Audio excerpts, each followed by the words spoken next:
pause because of what I just saw. And let me show you this because it deserves the appropriate,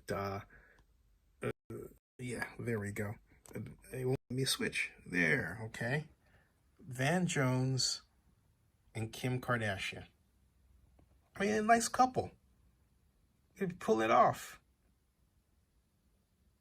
I mean, I'm like, go Van, man. You talk like you know him. Well, that's because I do. Actually, I first met Van just after he wrote The Green Collar Economy, and I actually scheduled an interview with him in West Oakland, and I interviewed him twice, and we kept in touch. The Green Collar Economy was a book that he wrote, which made it the then new call for green jobs, clean jobs, with the need for employment in poor Black communities.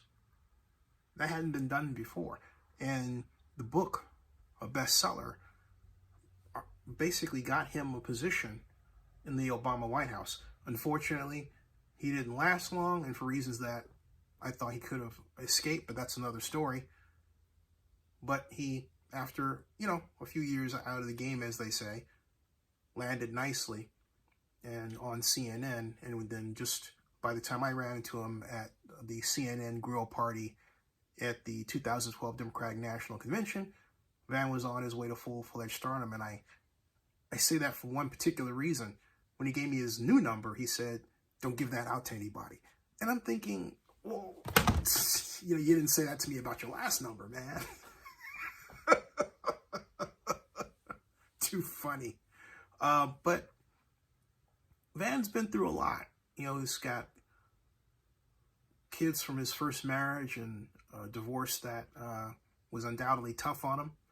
And it just seems like between that and the attacks from right-wing media that all the time were just completely baseless and ridiculous, on top of the fact that for a time he was really thin-skinned about it. I get it. He was new to the game of being a public person. Okay, I've been in the public eye since 1993. He was new to it, but he settled into it, has used his platform for amazing good, given people like our mutual friend Don Lacey a great spotlight, and now he's hanging with Kim and undoubtedly doing some other things as well that I don't necessarily want to know about, because I just don't. That's just the way I roll. But good for Van. And Van is the umpteenth person who called Oakland his home for quite some time, who then became a star after he left Oakland, okay? Although, really, Van was on his way to being a star while still being in Oakland.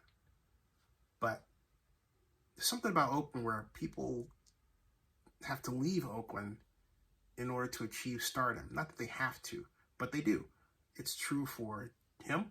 It's true for John McWhorter, a friend of mine who's a famed linguist who lived 2 blocks away from me at Adams Point. And Mark Curry. I mean, just the list goes on and on and on and on and on. Oakland needs to do something about that. Oakland needs to retain its stars while they're on the way up.